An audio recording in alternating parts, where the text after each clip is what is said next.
Catherine Zuckert speaking to us on Socrates' search for self-knowledge. Thank you, Don. And thanks to all of you for honoring me with your presence. This is an intimidating audience. As announced, I'm speaking on Socrates' search for self-knowledge, and I should, at the Socratic Colloquium, say I'm going to be talking only about Plato's Socrates. That's more than enough for 45 minutes. Early in the Phaedrus, Socrates tells his interlocutor that he does not have time to formulate naturalistic reinterpretations of old stories because he is not yet able, according to the Delphic inscription, to know himself. Indeed, it appears laughable to him for one who is still ignorant of this to examine alien things.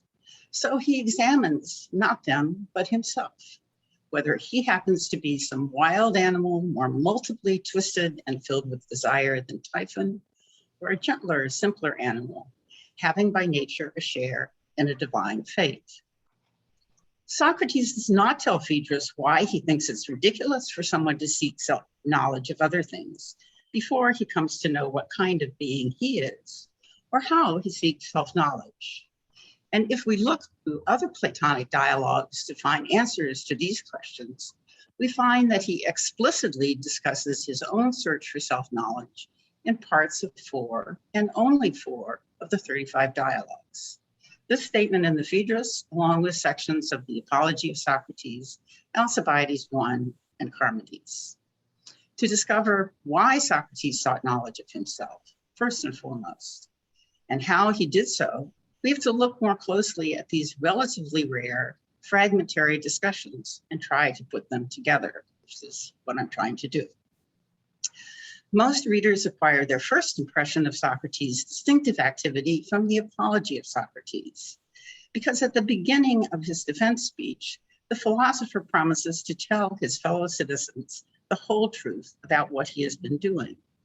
He starts by flatly denying the charge that he has committed a capital crime by investigating the things in the heavens, or that he has corrupted the Athenian youth by teaching them to question the soundness of the traditional beliefs in the gods. However, by asking the jurors if they have ever seen or heard him saying or doing the things the poet Aristophanes mocked in his Clouds, Socrates indicates one reason he might have conducted his investigations with individuals in private rather than in public. It was dangerous to investigate the nature of the cosmos, to demand payment for teaching young people how to become virtuous, or even merely to become a clever rhetorician, because people thought such men did not believe in the gods. But if Socrates hasn't done any of these things, what has he been up to? In answer to that question, Socrates relates the famous story about his friend Chaerephon's going to Delphi to ask the god whether there is anyone wiser than than Socrates, and the oracle's response that there is not. Members of the jury murmur because they think Socrates is backhandedly bragging about his superior wisdom. But Socrates explains, not believing he is wise, he did not understand what the god could have meant. And by questioning other men who claimed to be wise, he proved that the gods spoke truly. Unlike the men who claimed to know what they did not, he at least recognized that he did not know the most important things. He possessed a certain kind of human wisdom, inferior to the divine wisdom of the gods, but greater than that of most, if not of all other humans. The human wisdom Socrates claims to possess could be considered to be a form of self-knowledge, insofar as it constitutes a recognition of the limits of human knowledge. As such, it appears to be fairly modest and available, at least in principle, to all other human beings who seek to acquire it. But Socrates does not present himself in the Apology merely as having acquired a generic human recognition that mortal wisdom is inferior to that of the gods. By neglecting his own affairs to ask others privately why they continue to fear death and seek to amass ever more wealth and reputation, instead of trying to discover what is true, prudent, and good for their souls. Socrates brags he is served as God's gift to the city. He has not addressed his fellow citizens in a public assembly before because his divine voice, daimonion, held him back. But now it is silent, and he provokes the jurors to convict him of a capital crime by declaring that he is not only wiser, but also more courageous, pious, and just than they. After they condemn him to death, Socrates casts doubt on the veracity of the story he told about the Delphic oracle. If he tells the jurors that he was obeying the god, they think he's speaking ironically. But if he tells them that it is a very great good for a human being to make speeches every day about virtue and the other things about which he has been conversing and examining, both himself and others, and that the unexamined life is not worth living for a human being, they will believe him even less. In the Apology, Plato thus depicts the negative effects of Socrates' search for self-knowledge. By interrogating and refuting the opinions of others, he learned that he was wiser than they. His examinations of the lives and opinions of others persuaded him that the unexamined life is not worth living. However, when he tried to convince others by showing them that both their fear of death and the never-ending search for more goods and honor to help them avoid it are irrational, he succeeded merely in angering most of them. Yet, even in the Apology, Plato reminds his readers that Socrates did succeed in attracting some young people to join him in the conversations he declared were a very great human good. But to learn how Socrates attracted these companions and what these conversations contributed to his own search for self-knowledge, we have to turn to the three dialogues in which he explicitly discusses it. In both the Alcibiades I and Charmides, we discovered that Socrates questioned his interlocutors in private, as he states in the Apology, because he recognized that most human beings would be ashamed of having their ignorance exposed in front of others, and would therefore resist. In both these dialogues, Plato also shows that Socrates was not able to entice his interlocutors to join him in philosophical investigations, merely by demonstrating that they have contradictory opinions and need, therefore, to seek knowledge. His interlocutors had to be persuaded that conversing with Socrates would benefit them by enabling them to achieve what they most wanted, which in the case of Alcibiades and Critias was political preeminence. In these dialogues, we see that both of Socrates' two most infamous young companions shared his passionate desire to achieve the best form of human existence. But neither of these men was convinced that the philosophical conversations they had with Socrates satisfied that desire. When associating with him did not provide them with means of acquiring political preeminence, they ceased to keep him company. I acknowledge the authenticity of the Alcibiades I has been questioned, but scholars generally agree that it contains the fullest account of Socrates' search for self-knowledge to be found in the Platonic dialogues. And traditionally, many people began with the Alcibiades for that reason. From the very beginning of the dialogue, we learn that Socrates sought to converse with Alcibiades because he perceived the young man's overweening passion to prove himself better than anyone else. Praised for his good looks and natural intelligence, aristocratic family, and powerful political connections when he was younger, Alcibiades had acted as if he thought he were self-sufficient by repulsing all his admirers. But now that he has matured and the lovers of his body have left, Socrates alone remains because Socrates loves the young man's soul. He perceives that Alcibiades is not satisfied with what he has, and that he will not be content until he becomes the greatest man in the world. And Socrates promises he alone has the power to enable the young man to realize his ambition. Understandably astounded, Alcibiades agrees to answer the questions the strange man poses.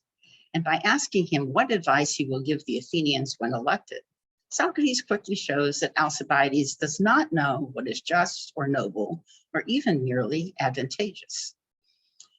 Alcibiades is not ashamed to have his ignorance revealed because he thinks his Athenian competitors don't know any better or any more than he does.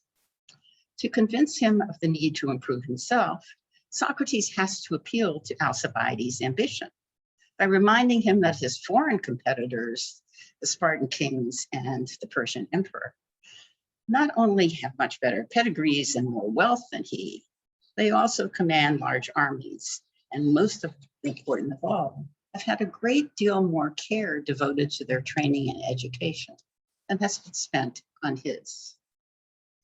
Alcibiades then pleads with Socrates to teach him how he can learn to care for himself. One should follow the Delphic command to know yourself, Socrates tells him. But more surprisingly, he proposes that they undertake such an inquiry together because his condition is no better than Alcibiades, except in one respect. That respect proves to be a crucial one. Socrates claims that the daimonion which kept him out of politics is a better guardian than Pericles was of Alcibiades. But the impious young man dismisses Socrates' suggestion as a jest. To care for oneself, Socrates then tells Alcibiades, one has to learn what is one's own. That can't be one's body because the mind or soul uses the body as it does external property. Nor can it be a combination of soul and body, because in that case, there would be no ruling element. Alcibiades wants to rule. To know themselves, Socrates thus concludes, they have to know their souls. The soul is not the same as the self itself, he acknowledges, but coming to know one's soul constitutes an important step toward acquiring the self-knowledge they are both seeking. But how can one come to know one's soul, since it cannot be perceived directly by the senses or by the mind? In talking to each other, Socrates observes, he and Alcibiades are not addressing the face or the ears of the other. Each is speaking to something in the other he believes will understand it. And later in the conversation, Socrates suggests that just as a person cannot see himself directly, but only as his vision is reflected in a mirror, so a human being cannot see his or her soul directly, but only as it is reflected in the activity of another, thus indicating the reason he seeks self-knowledge by conversing with others. However, because Alcibiades resists the philosopher's contention that he has to learn to control his own desires by becoming moderate and just before he tries to rule others, Socrates does not have an opportunity to explain how one human being can see the reflection of his soul in conversing with another. From Alcibiades' drunken speech in the symposium some years later, we learn that he had been enthralled by Socrates' speeches, but that he loved the adulation of many even more. Not having absorbed the significance of the distinction Socrates had drawn between the soul and the body, Alcibiades had tried to seduce Socrates sexually, and the philosopher rebuked him for trying to trade the dross of physical pleasure for the gold of wisdom. But Socrates had acquired a certain kind of self-knowledge. He had learned that he did not have the power to entice Alcibiades to join him in philosophical conversations about human excellence. In the Charmides, Plato thus shows, the morning after Socrates returned to Athens from Plataea, where he had fought alongside Alcibiades, the philosopher went to a gymnasium in search of another young companion. He asked the men gathered there whether any youth had distinguished himself for his beauty and wisdom, while Socrates had been away at war. And Critias declared that his ward, Charmides, was such a youth. When Charmides enters the gym shortly thereafter, followed by a crowd of admirers, Socrates tells the anonymous companion to whom he is narrating the dialogue, he became inflamed after he glanced inside the young man's cloak. Nevertheless, he quickly recovered himself sufficiently to pose a question. Plato thus shows that Socrates was not, and knew that he was not, as indifferent to bodily pleasures as Alcibiades thought, but that the philosopher was able to control his responses to what attracted or repelled him. Correctly foreseeing that his ward might not be willing to be interrogated by Socrates, Critias proposes that Socrates pretend to be a doctor able to cure the young man's headaches. By recognizing Socrates as a former companion of his guardian, Charmides indicates that he sees through the ruse, but he goes along with the pretense, as does Socrates. However, Socrates quickly transforms the investigation from an inquiry into the cause of the youth's bodily complaint into an examination of his soul. Critias had claimed that his ward was the embodiment of Socrates. So Socrates begins by asking the young man whether he is moderate. Charmides cleverly answers that he cannot say. If he claims to be moderate, he will appear to be bragging. But if he denies he's moderate, he will be contradicting his guardian. Praising the answer, Socrates then asks the young man to look inside himself. If he is moderate, he must have some opinion about moderation.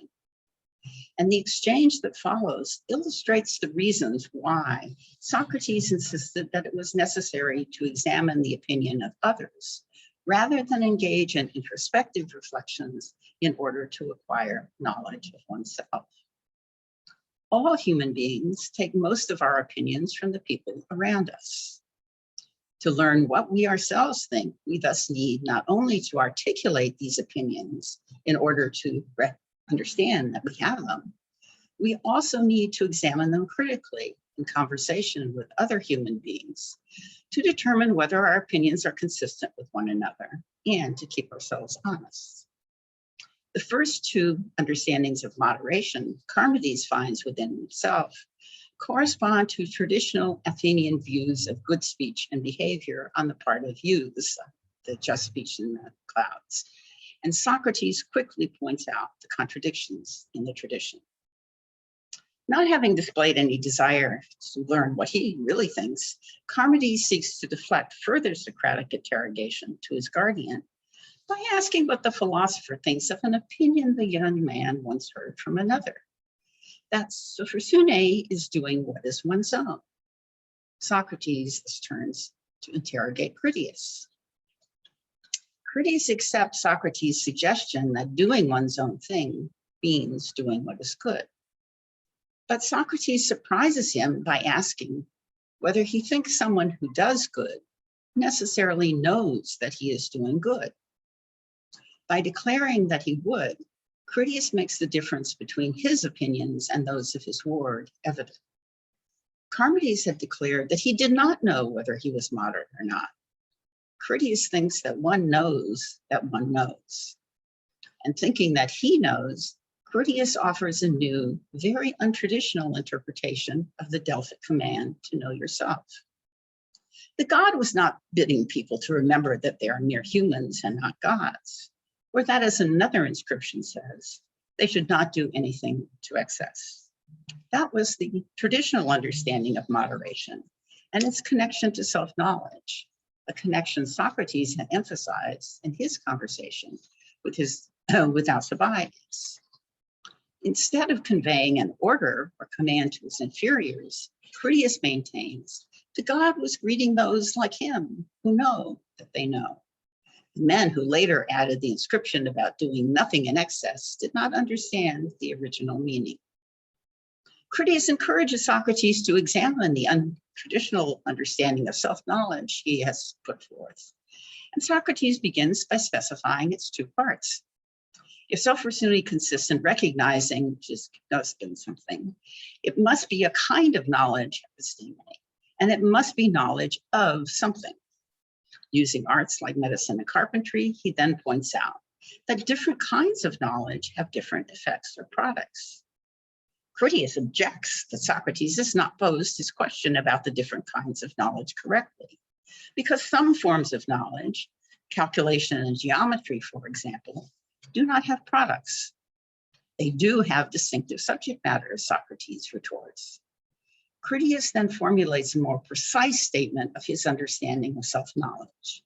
It differs from all other forms of knowledge, precisely because all other forms of knowledge are of something else, whereas self-knowledge alone is knowledge both of the other knowledges and itself of itself.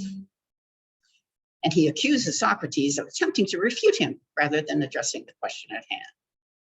Socrates acknowledges that he may be trying to refute Critias, but he explains that he is attempting to refute Critias for the same reason he questions his own opinions, fearing that he might suppose he knows something that he does not. He agrees with Critias that someone who possesses knowledge will know that he has it. He is asking whether such a person will also know that he does not know as well. By remaining silent, Critias indicated that he did not understand why Socrates thought recognition of what one does not know is either necessary or perplexing. So Socrates tells his anonymous companion he agreed that there might be such a thing as knowledge of knowledge in order for the conversation to continue. Yet at the end of the dialogue, Socrates blames himself for their failure to discover whether sophrosyne is beneficial or useful, because they had conceded that there is a knowledge of knowledge, although the argument did not show that there was.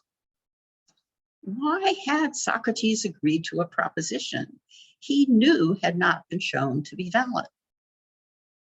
By agreeing to the proposition that there could be knowledge of knowledge, he had pointed to the perplexing character of his own claim to know what he did not know. In denying that he had knowledge, Socrates was paradoxically claiming to know what knowledge is or entails. The contrast between Critias's understanding of self-knowledge as knowledge of knowledge and Socrates' suggestion that self-knowledge must include knowledge of what one does not know as well as what one knows brings out the positive significance of Socrates' own apparently negative, privative claim to know merely that he does not know.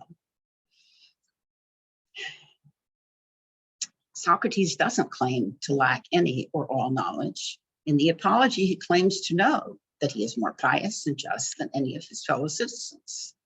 In recognizing what he does not know, however, Socrates acknowledges that his knowledge is imperfect and that he needs to continue to seek it by examining the opinions of others who claim to have knowledge that he does not. Some years after the conversations Plato reports Socrates had with Alcibiades, Charmides, and Critias, he shows the philosopher telling Phaedrus that he is still seeking self-knowledge. Although he does not address the problem explicitly in the conversation that follows, Socrates indicates the reasons he has not been able to acquire the knowledge he seeks and why he continues to seek it in the way that he does. At first glance, Phaedrus appears to be a more promising companion for Socrates in his search for self-knowledge than his earlier, more infamous associates. Unlike Alcibiades and Critias, Phaedrus does not have political ambitions. Like Socrates, he defines himself as an emphatically private man. At the beginning of their conversation, Socrates and Phaedrus appear to share a love of arguments. As the dialogue proceeds, however, it becomes clear that they love different kinds of arguments for different reasons. Phaedrus is enthralled by the counterintuitive argument the rhetorician Lucius composed to convince a boy that he should gratify a man who does not love him instead of one who does. But after hearing Phaedrus read Lucius's speech, Socrates faults both its content and lack of organization. Acknowledging in the verb there is oida his own lack of learning, he claims that he could give a better one. Reminding Socrates that he is younger and stronger and that they are speaking to each other alone outside the city in the countryside, Phaedrus then compels the philosopher to present a better argument by threatening never to bring another speech to his attention if the philosopher does not give his speech now. The threat is obviously comic, but Plato uses it to remind readers that Socratic dialogues usually take place in the city because they presuppose the existence of political order, a fact to which Socrates himself refers at the beginning and end of the Phaedrus. Socrates complies with Phaedrus's request, although he covers his head to show that the position for which he is about to argue is not his own. Indeed, he finds it shameful. He indicates the underhanded character of Lucius's argument by reminding Phaedrus that the so-called non-lover seeks the same sexual gratification from the youth that a lover does. Then he demonstrates how an argument should be logically organized. He begins by defining the topic they are deliberating about, the indulgence of a natural desire for pleasure aroused by the beauty of bodies without restraint that people call eros. Then he lists the reasons a boy should not gratify the lust of a lover, including not only the material harms Lucius had mentioned, but also the psychic injuries the boy would suffer as a result of the lover's depriving him of all other company. Finally, observing that an older lover would force his attentions on a youth, and that what is compulsory is said to be grievous for everyone, Socrates refuses to present the other side of the argument by listing the benefits the boy would gain from gratifying a non-lover. Evidently finding the speech Phaedrus has forced him to deliver painful, he states his intention to leave before Phaedrus compels him to do something worse. However, he almost immediately retracts his decision because his daimonian has signaled that he should not leave until he has expiated his fault towards something divine. He thus proposes to remedy his fault by presenting a speech in which he shows that a certain kind of eros is very good. Beginning as he had in his first speech from what people say, Socrates reminds Phaedrus that eros is said to be a god. And if eros is a god or divine, it cannot be bad or harmful. And because he does not consider the speech he is about to give shameful, he uncovers his head. Yet he still does not speak in his own name. He attributes the speech he is about to give to a poet named Socrates, who recanted his earlier criticism of Helen by writing a second poem and so avoided becoming blinded like Homer. Acknowledging that erotic love is a kind of madness, Socrates points out, people don't consider all kinds of madness to be harmful. Prophecies of future events by oracles and priests, the temporary relief people gain from unendurable grief or pain, and the poetry inspired by the muses are all thought to be beneficial and divinely sent. He is going to describe a fourth kind of divinely inspired eros, which is not generally recognized because it has been experienced by very few and is misunderstood by external observers. That proves to be the kind of love which animates him in his philosophical search for self-knowledge. Socrates had told Alcibiades that it is necessary to understand one's soul in order to come to understand oneself. Now he declares, to understand this fourth kind of divinely sent madness, it is necessary to grasp the nature of the soul, both its experiences, pathe, and deeds or effects, erga.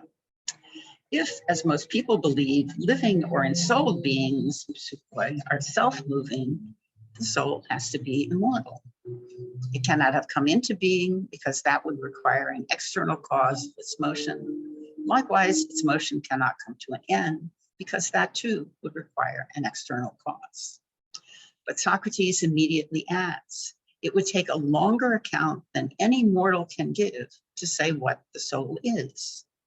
It would appear, therefore, that it is impossible for a human being to acquire knowledge of the soul. And if that is impossible, it would be impossible for any human being to acquire self-knowledge. However, Socrates suggests it is possible to draw an image of the soul in speech. And the image he draws points to the source of the question that has led him to ask whether he is a monster of conflicting desires or whether he has a gentler nature with a part of a divine faith. Both are human possibilities. In describing both human and divine souls as pairs of winged horses with a driver, Socrates suggests that human souls have the same composition and structure as divine souls, insofar as both combine sources of locomotion with intelligent direction. But he immediately acknowledges neither the elements nor intelligent direction are entirely the same, because both of theirs, in quote, forces work together, following the directions of the charioteer. Divine souls move more easily and rapidly than human souls. Like the Olympian gods, these divine souls are differentiated from one another by the very functions they perform in caring for the things that come into being and degenerate. As they travel through the sensible world, all the divine souls ascend to its limits, where the drivers are nourished by contemplating the only things that truly are. Then, after they have contemplated all the purely intelligible things in a full rotation of the world, the charioteers direct their horses to return to the center where they are fed. In other words, the eternally repeated circular motions of the divine souls sustain and order the visible universe. Human souls follow the gods to whose work they are naturally most attracted, but human souls do not ascend to the limits of the sensible world as easily or rapidly as the divine, because one of their forces continually works against the other by pulling the soul down. The drivers of human souls do not see the things that truly are completely or fully. Moreover, as these souls are dragged down, their wings are damaged and finally destroyed in the conflict and confusion. So they fall to earth and become joined to bodies. Once embodied, no human soul can directly contemplate beings which truly are. Nevertheless, Socrates insists, no soul can become embodied as a human being if it has not seen something of the purely intelligible beings, because an ability to sort things into kinds is presupposed by the distinctive human ability to speak.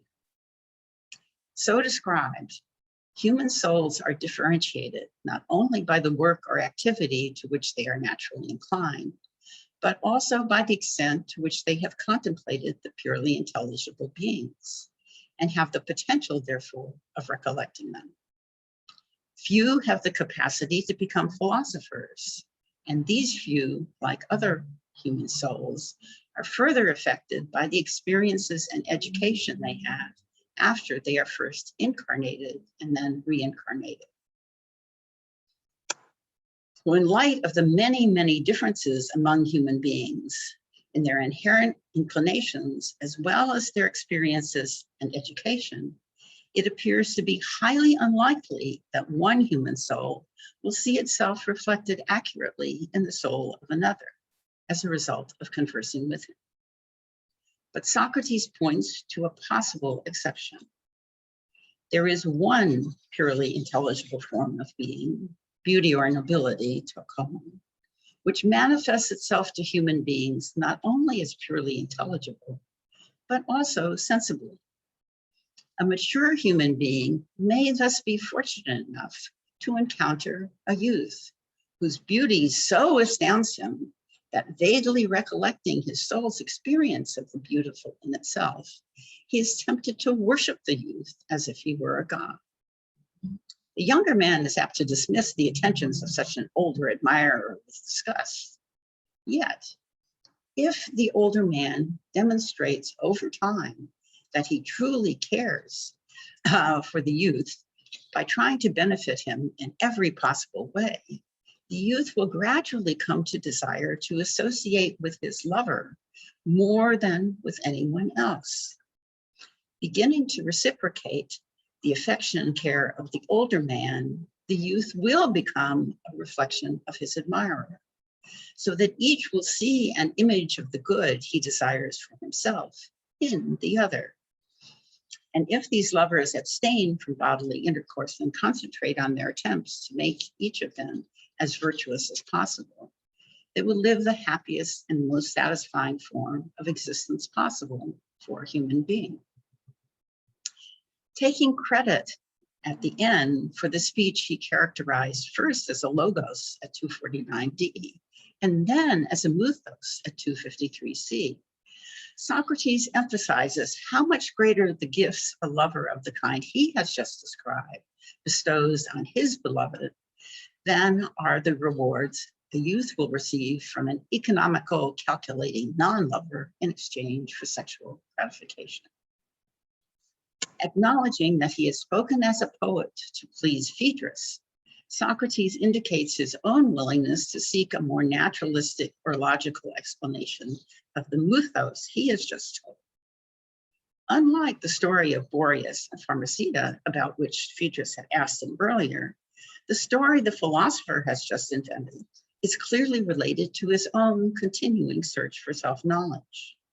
But perceiving that Phaedrus has no interest in pursuing the question further, from his failure to ask a question or requests an explanation of anything Socrates has said, the philosopher concludes his expiation by praying to the god not to deprive him of his knowledge of erotic things, to blame Lucius for his first speech, and to make Lucius turn to philosophy the way his brother Marcus has, so the rhetorician will in turn persuade Phaedrus to do so. Socrates recognizes, as he had with Alcibiades, that he does not have the ability to do so. Phaedrus acknowledges that Socrates' poetic speech is far more beautiful than Lucius. However, Phaedrus attributes the inferiority of Lucius' production not to its base content or lack of clear and logical organization, but to its mode of delivery. He had heard a politician revile Lucius as a speechwriter, because those who have the power to do what's greatest and most august in cities are ashamed to write speeches and to leave writings of their own behind, lest they later become called sophists. Showing that he does not seek conversations with younger men solely to further his own search for self-knowledge, but has tried to benefit them as well, Socrates responds to the politician and thus indirectly corrects Phaedrus by reminding him that the greatest statesmen have been legislators like Lycurgus, Solon, and Darius. These wrote down laws and left them behind, and these legislators are not thought to be sophists, but equal to gods. The writing of speeches or arguments is not in itself shameful, Socrates concludes. What is shameful is not to speak or write beautifully or well follows. The question thus becomes how one speaks or writes beautifully. And to answer it, Socrates proposes that he and Phaedrus examine Lysias and anyone else who has ever written or will ever write, whether a political or a private composition, in meter as a poet or without meter as a private man, about how one writes well. Although the inquiry Socrates proposes is clearly too extensive for any two mortals to carry out, Phaedrus responds enthusiastically. Why would anyone live but for the sake of such pleasures? Not for the sake of those that one must feel pain beforehand, or else not feel pleasure, which is the case for nearly all pleasures involving the body. What Plato's readers see is that Phaedrus seeks a life of maximal pleasure and minimal pain. He follows the advice of his doctor in order to avoid bodily afflictions. He also listens appreciatively, but passively, to exchanges of arguments between others, because they give him pleasure without requiring much effort on his own part. Some might take a life devoted to purely intellectual arguments to constitute a life of philosophy. But for Socrates, philosophy does not constitute a pure, because purely intellectual form of pleasure. Philosophy, as Socrates understands and practices it, arises out of a passionate desire to live as noble or beautiful life as is possible for a human being. It requires effort as well as the potentially painful experience of having one's own opinions and arguments refuted in one's attempt to discover what is truly noble and good. Phaedrus does not share Socrates' eros for the beautiful or the truth. So when Socrates begins their examination, what constitutes good and bad writing, by affirming that it is necessary to know the truth, Phaedrus objects. He has heard that it is not necessary for someone who is going to be a rhetor to learn the things that are truly just or beautiful. Such a person need only learn things that seem just or noble to a multitude. Because Phaedrus characteristically does not put this opinion forth as his own conviction, Socrates cannot question him directly. Socrates suggests that they examine his own two speeches, because his arguments for opposite conclusions concerning whether one should ratify a lover or a non-lover, his speeches take the form, his speeches can be taken as examples of a rhetorical treatment of a contested topic. In defining love as madness, he reminds Phaedrus, he had first divided it into two forms, as I did, then subdivided the divinely inspired form into four parts. His speech as a whole may have contained some truth, but he now asserts everything in that speech was playful except the two forms. He had identified them by chance. To distinguish the forms of things knowingly, one would not only have to exercise the ability to gather together various perceptions of different things into one idea he had identified earlier as the human, one would also need the ability to cut things apart according to their forms, where they had been naturally joined. He is the lover of these dividings apart and bringings together, which enable human beings to think and speak. So if he finds someone who has these abilities, he pursues them as if he were a god and calls what that man does dialectics. Why then does Plato depict Socrates following Phaedrus out into the countryside to hear him read a speech written by Lucius? Neither Phaedrus nor Lucius has been shown to be a master of the art of dialectics, and Socrates does not appear to be interested in examining Phaedrus's opinions. He seems to have followed Phaedrus in order to learn what kind of speech the rhetorician Lucius was presenting to others in private, and what effect it had on those who listened. As readers see, when Socrates and Phaedrus turned from examining the speeches related earlier in the dialogue to reviewing what men who claim to practice an art of rhetoric have written in books, Socrates has read or spoken to a great many of them, not giving the list. He learned that professional rhetoricians are able to specify and teach various ways an author can write or speak in order to produce certain effects in the people reading or listening. Yet none of these authors had been able to explain exactly what sorts of arguments would persuade what kinds of individuals, how they do so, or when they should be used. That is, however, the kind of knowledge one would need to possess an art of rhetoric. But as Socrates indicated in his poetic palinode, it is also the kind of knowledge a lover of beauty would need to find and benefit his soulmate. Phaedrus doubts that anyone can achieve such knowledge, and his aversion to painful effort makes it unlikely that he will even try. But Socrates objects, translation, surely it is beautiful or noble for someone who attempts beautiful things even to suffer whatever befalls him. Why does Socrates persist in what he understands to be a noble search likely to end in his suffering? In his palinode, Socrates indicates that the search for self-knowledge in which he engages is not only animated by a love of the beautiful, but that it is also essentially aspirational. He probably will never find the soulmate he seeks or acquire the knowledge he desires, but he persists in the search for two reasons. First, the question of the best possible form of existence is the most urgent question a human being faces. As depicted in Socrates' poetic speech, our nature is not entirely determined from birth. We have different possibilities according to the way we choose to live. We are distinguished not only as human from other kinds of animals, but also as individuals by our ability to recollect the completely intelligible, unchanging forms of being Socrates often characterizes as divine. That ability may be increased by our own efforts, and those efforts are encouraged or more often discouraged by the company we keep.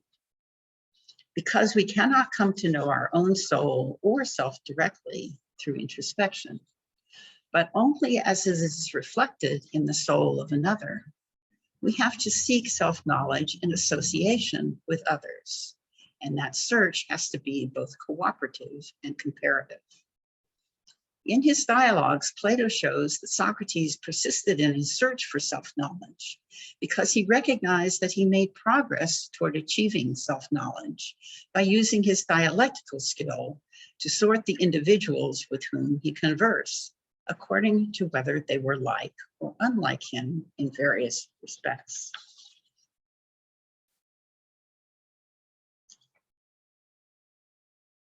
Socrates sought to converse with such individuals in private because he recognized that most people are ashamed to have their opinions refuted in public, so they will not state their own true opinions or allow him to question them in front of an audience.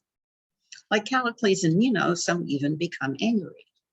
In the Apology, Socrates maintains that it was the anger of fathers who could not answer the questions posed by their sons, imitating his refutations of others, that was responsible for the prejudice against him. And that prejudice led to his being accused, convicted, and killed for not believing in the gods of the city and corrupting the young. In his Palinode, Socrates mentions in passing that an elderly lover who succeeds in attracting a noble young man to associate with him in trying to become as virtuous as possible draws that youth away from his other friends and family. And by having Socrates conclude their conversation by telling Phaedrus that it is time for them to return to the city after they pray to the gods of that place, Plato indicates the reason he depicts Socrates describing his own philosophical practice in an ecstatic speech in a private conversation outside of Athens. Socrates needed the city and its laws, not only to protect him from people like Phaedrus, who threatened him with force. He also needed the city and its laws to preserve the families that generate the children to whom he can talk. He knew that the philosophical investigations in which he engaged led to questions about the justice of the laws, because like other writings, laws cannot perfectly take account of individual differences. The vision Socrates presents in the Palinode of an exclusive friendship devoted entirely to seeking the best possible form of human life is a poetic image of a union of souls which abstracts from bodily necessities. It can never be achieved in fact, but by indicating what he most desires and the way he seeks to satisfy that desire, it reveals who Socrates is as a human being and as an individual. Thank you.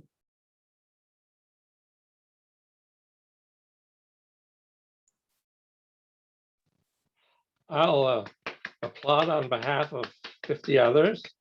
Now we'll have a discussion period moderated by me. If you wish to make a comment or ask a question, please click the raise your hand button. We use the raise your hand button system. If you have trouble with that function, send a private chat to me, or if necessary, send an email to socratessociety@rice.edu. I'll be monitoring all these channels during the session. We're a large number. Please keep your questions concise. Now I invite, let's see.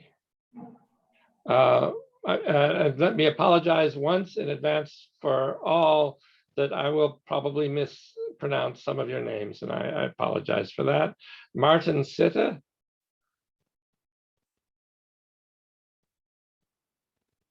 You have to unmute, Martin. Yes. Yeah, you have to. Thank you very much for your paper. At the risk of being excessively greedy and accused of immoderation, I would like to ask 4 closely related questions briefly, very briefly. But they all are connected with the fact that the 2 dialogues which most explicitly talk about self-knowledge are with politically ambitious young men, not just with random young men. And so the first question is there something particularly revealing about political ambition which leads to better investigation of self-knowledge? Second question would be, what is this self? Is it sort of a common humanity, or does it involve a lot of individuality? I mean, Alcibiades would like to be known not as perfect instantiation of great statesmen, but as Alcibiades. A third would be, is there a connection between this political ambition and the lack of self-knowledge you reveal, and the fact that these two people conspicuously lacked the virtue which they're discussing? And lastly, and also importantly, is there something about the dialogue with politically ambitious people which is particularly helpful to Socrates in his particular search for self-knowledge, and in the fact that he, founded in some sense political philosophy? Answer as little or as much of that as you want, please. Okay, so all of your four questions, well, maybe three of your questions are about why Socrates' first interlocutors were the infamous associates, Alcibiades and Critias, who both had political ambitions. And I will just suggest that as Socrates depicts his own search for self-knowledge and satisfactions he finds from it, they have to do with the passionate desire to be or to live as excellent a human life as possible, or for virtue. And what the politically ambitious have is a desire to be virtuous as they understand it. The problem is that they confuse virtue with external recognition, or in the case of Critias, they don't see the problem. Neither sees the problem with his ambition. Neither learns from Socrates why he's never really going to be virtuous, because they already have a fixed desire. But it's important for Socrates, you have to have that desire. You have to be attracted to something. I would say ultimately something that's beyond you, that's truly noble, but they want to be noble. So they have the right passion, but they don't, for various reasons, have the right self-discipline. Alcibiades wants praise, and Critias doesn't want to admit that he doesn't know anything. With regard to the self, this paper is a part of a project I'm trying to do, which I think is impossible, to trace the history of the search for self-knowledge. And one of my central contentions is against,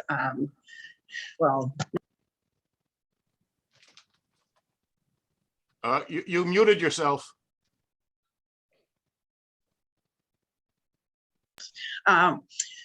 Against Heidegger, Arendt, and Charles Taylor, who say that the ancients only looked outside to something transcendent, and the moderns look inside. So the ancients asked, what is a human being? And that's what self-knowledge was. The moderns ask, what is the self? I think Socrates answers both of those questions. He has an answer to the question, what's distinctively human? And he also emphasizes the differences among individuals. And that's one of the reasons why the fidris is so important. But both of those questions are involved, at least as I see it, in the question of self-knowledge. And what that means, I think, or what one sees, is that the self isn't, for Socrates, an object out there. All right. It's not an object in here. It's a certain activity or form of life in which he engages as a philosopher. He needs other people to engage in it with them. He needs to do this through conversations because of the human ability to speak. And it's something towards which we aspire. We're defined ultimately by our goals. Not achieving them, but what we're moving towards. All right, Matteo Duke. Thank you very much for your talk. I'm curious if we can draw conclusions from Socrates' behavior in other dialogues, because I think you're right that he talks about self-knowledge explicitly in only a few places, but I think that he shows us perhaps a form of self-knowledge in the way he comports himself. And I think we can see analogies with discussions of, let's say, bravery, where it might only be explicitly discussed in the Laches, a little bit in the Protagoras. But I do think that we get representations of Socrates' courage in other moments as well by how he behaves. I would agree with that. And as you may know or may not know, I wrote a ridiculously long book in which I tried to follow out something like that. So yes, I do think that in the dialogues, Plato depicts Socrates' practice, which is something different from his explicit arguments. And his practice is ultimately, it shows what, who Socrates was. I was also in this particular paper trying to limit what I was doing, so I didn't have to talk about all of the dialogues, and that's why I confined it the way I did to places where you see this is explicitly about that question. All right, Christopher Moore. Oh, yeah, well, thanks very much. So the question I have, I think, is recapitulative a bit. And so I just want you to say something more specifically about, or more in a sentence, I suppose, what knowledge in particular you take Socrates to be after and what the obstacle is. So I heard you say at the end of the talk that the obstacle might be imperfect companions. And so I thought maybe you could say what you take to be examples of things that his imperfect companions make him not able to know. And, so, or in reverse, what a more perfect companion would allow him to do. But yes, my real concern is what you take to be the knowledge that self-knowledge amounts to be.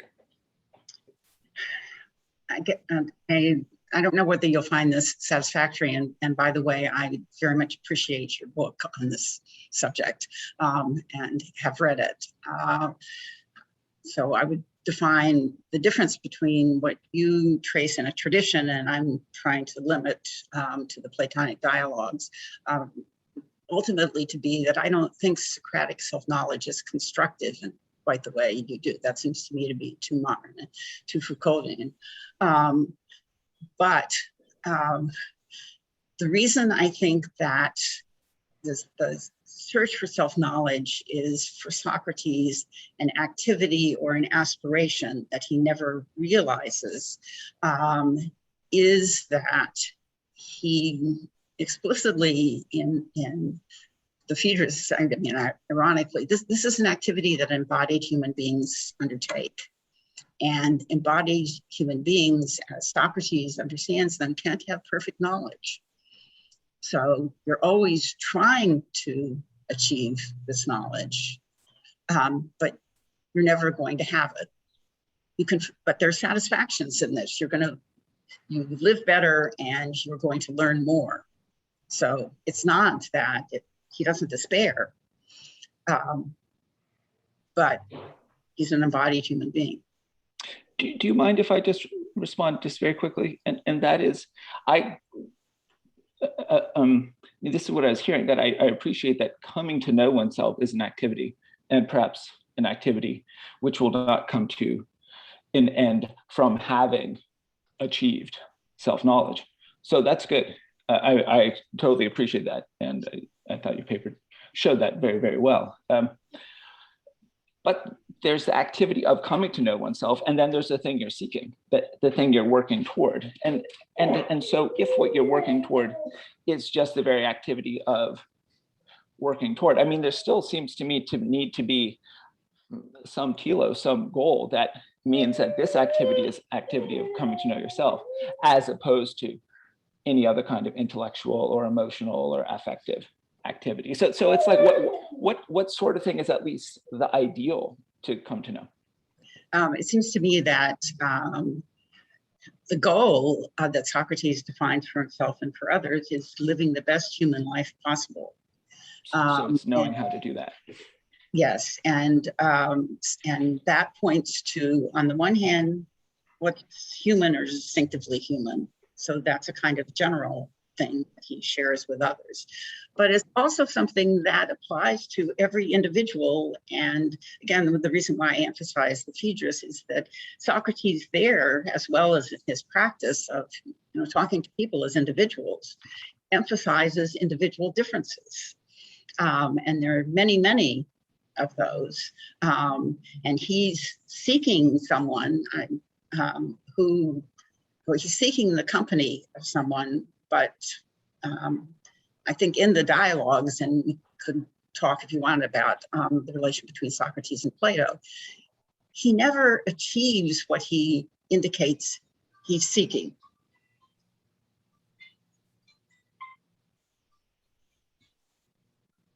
Sorry.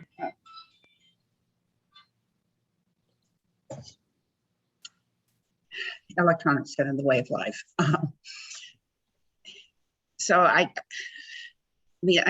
To say that it's aspirational, I think, is to look for a definition of the self itself that is indicated, if it's indicated in questionable manuscripts in the Alcibiades I, and that Socrates indicates is divine. So that's something beyond us. I think that Socrates, as opposed to all three of his interlocutors and the dialogues that I talked about, they're all impious. Socrates insists that there is something beyond us as human beings. We have some intimation of it, but he doesn't define what a God is or what the divine is any more than he ever defines what the soul is. We have a word, we have a notion, but we don't really have knowledge of it. All right, Thomas Lebon. Thanks for your paper. So from what I've understood, the pursuit of self-knowledge is something that requires both activity and community. And I was wondering whether, and it may be that I just misunderstood this part of the paper, but what exactly you thought the cursus of the gods in the Palinode was supposed to give us? Is it supposed to be something like a paradigm for this sort of activity? It certainly seems to involve both of those elements, right? They actively go out in a repetitive cycle, and they do so in community. They go out together with human souls following them, and so on and so forth. And it seemed like you might want to say that it's some sort of paradigm. And that certainly would seem to be a reasonable thing to assert, especially if you think that the point of the dialogue is to give us insights into the nature of self-knowledge in general. But the reason why I'm asking for clarification here is because there's a very small detail that Plato kind of glosses over, namely that not all of the gods engage in the curses.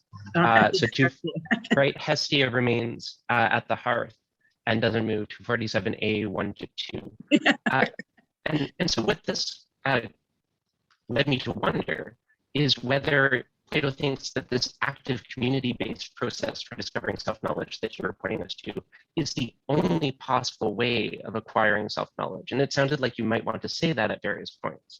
But if Hestia, who plays a really important role in Platonic theology, right? So think Laws 10, she's one of the three gods that gets the first temenos in the establishment of the city with Zeus and Athena and so forth.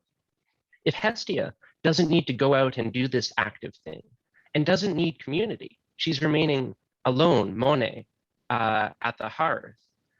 Does that mean that Plato is perhaps just very tentatively gesturing towards an alternate road not traveled, or an alternate way of acquiring self-knowledge that doesn't require the activity in the community that you've been pointing to in this paper? And should we perhaps be looking at other places in the Platonic corpus where we might see that alternate road of acquiring knowledge or self-knowledge pursued by Plato? Or do you think it's always going to involve this community and activity?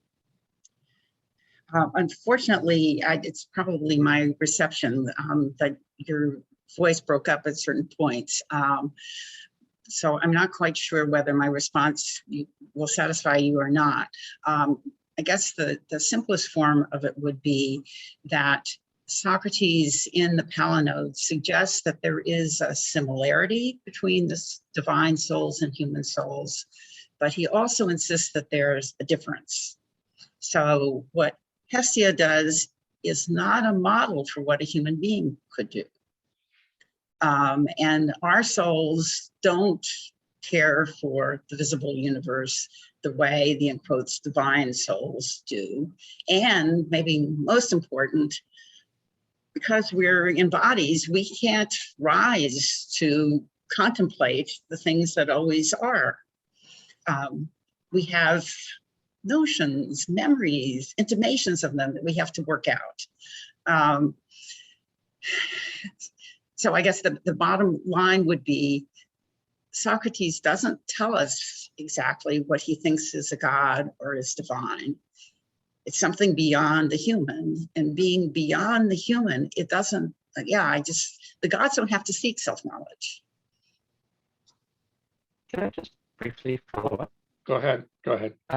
Right, so then I'm wondering, so if we do want to take, as I know at least Christopher does, and I had the sense that you also might, if we want to take the Phaedrus as giving us as being a dialogue focused on the question of self-knowledge and the acquisition thereof, what is the point of giving us this divine model if it's going to be so dissimilar to the way that humans acquire divine knowledge that we can't actually look to Hestia to find an alternate model for how we acquire self-knowledge? And if there are going to be so many dissimilarities, that the divine cursus isn't supposed to also give us a sort of aspiration or aim that we're seeking to satisfy, even if we're going to fall short of it.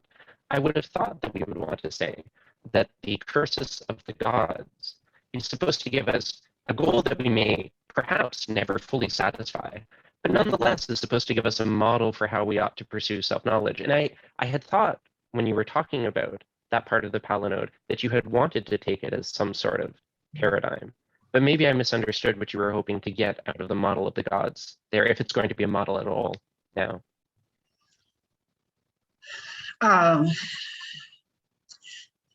I think the sort of model you're talking about or describing is to be found in the Timaeus, where Timaeus says that what philosophers do or what education should do is be based on the contemplation of the movement of the heavenly bodies, not just visible, but intelligible. And that is not, I think, what Socrates does.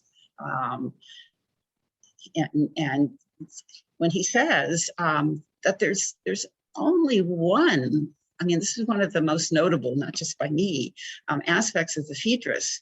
There's one and only one of the truly intelligible beings, qualities, the things that are, because they have to be purely intelligible, that's available to human beings because we have access to it sensibly as well as intelligently. We aren't entirely intelligible beings.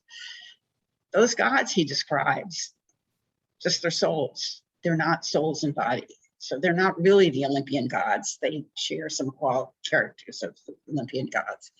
That's not human beings. I think if I went further than that, on the top of my head, I might be saying things that I would regret when I thought about them after this.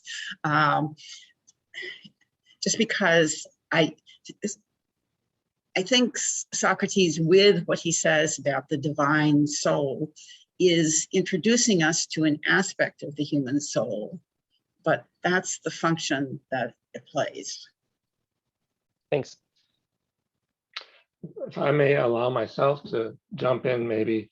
I'm interested in the implications of Socrates' own embodiment. I mean, looking at this issue from his point of view. So he's ignorant in part because being embodied, he can't come to full knowledge. I take it that implies that he must fall significantly short of moral perfection as well as any purely epistemic perfection. And I wonder, do you see in Plato's portrayal of Socrates, a portrayal of a person with substantial pervasive moral faults? And is Socrates' recognition of his own moral limitations because he's embodied compatible with the bragging he does in the Apology about himself?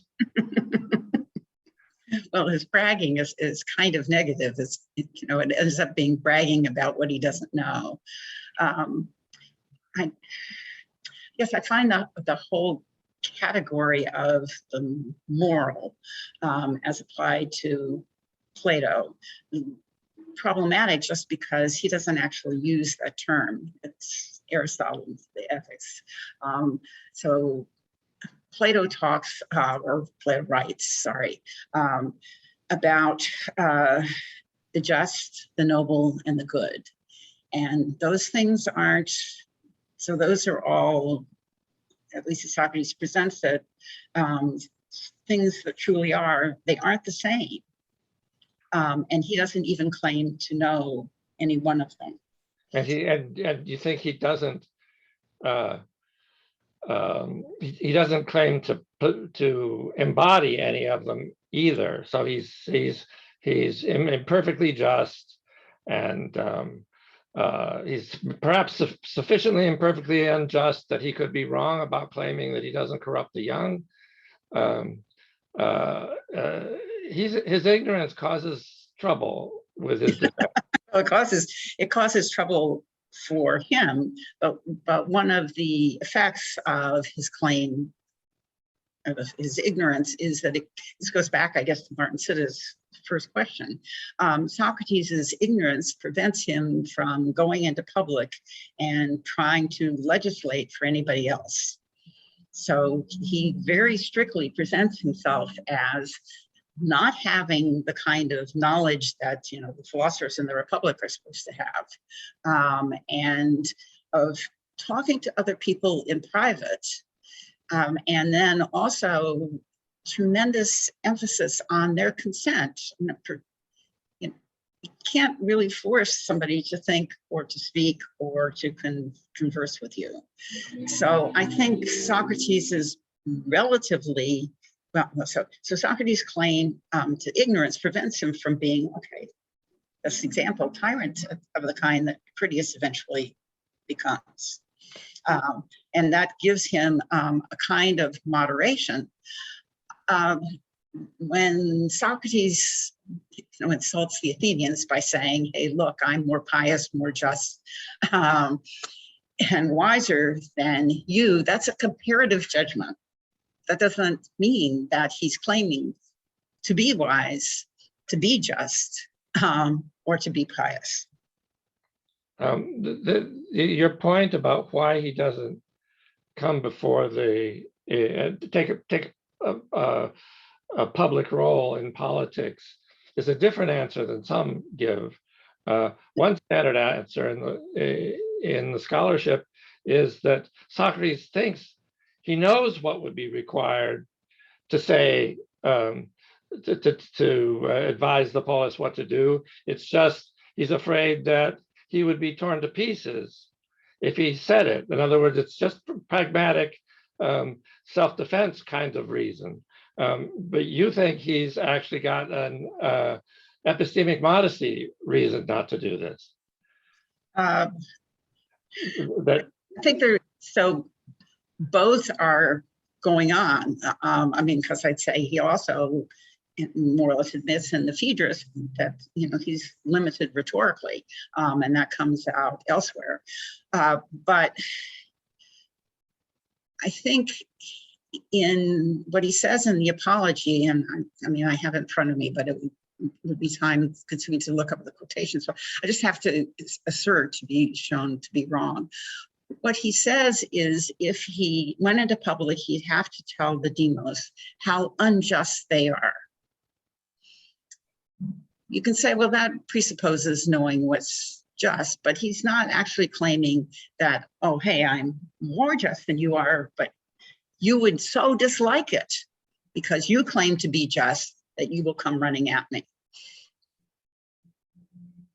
All right, thank you. Yeah, I guess I can generalize. One of the points I'm trying to make and to emphasize is that the negative in the presentation of Socrates plays a very, very important role. there are many more negative claims than there are completely positive claims. Well, thank you. Hugh Benson. Yeah, thanks. I really enjoyed your paper, and this may be sort of too late to raise this question, and maybe I missed it. But in light of some of the questions, I wonder what you think of Socrates' claim to have an erotic techne, in light of all the negative stuff. Of course, it seems to be important enough that Plato at least repeats it again in the Symposium. So we can't think it's a one-off or anything. It seems to be genuine. So, and maybe you've talked about this elsewhere, but I just wonder what you make of that. Well, okay, what I make of it is, as you say, it's very striking claim, repeated twice. The only thing Socrates knows are ta erotica. So what does he know? I guess what I was trying to claim at the end of my paper was that Socrates knows about this passion that drives him. And he recognizes, so he has this desire, and as Diotima points out in the Symposium, that means he lacks it, and he's famous for being ugly, but he loves the beautiful or the noble, and what's truly beautiful. So he doesn't have it, he's seeking it. It's aspirational. This is what he recognizes about himself, and he recognizes it in an imperfect form in others. Like that's what really attracts him initially to, I think, and was arguing to Alcibiades. He thinks, and Alcibiades does have a form of that, and Socrates can speak to that and appeals to it, and it works for a little while, but not fully. So I guess that's my understanding of what that means. So if I could just, so what allows him to know that, but not the other things he can't know?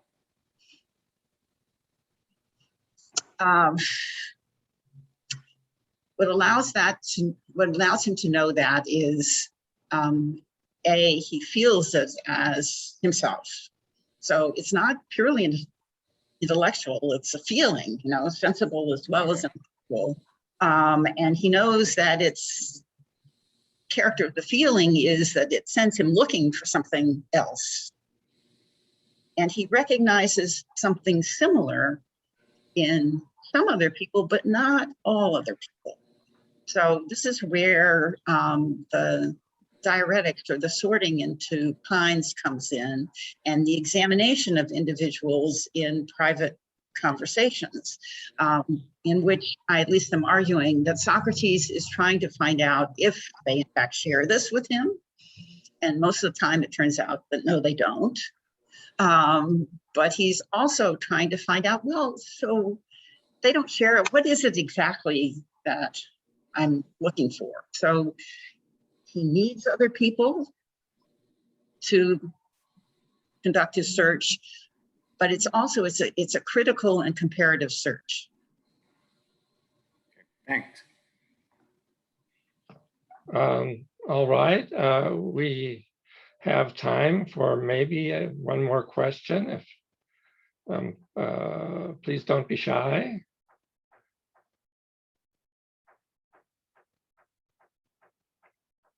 All right, well, in that case, I'll thank Catherine again on behalf of 50, being unmuted myself. And I hope to see you all again in 2 weeks. Thank you for coming, and I hope to see you all again in 2 weeks. Okay, goodbye.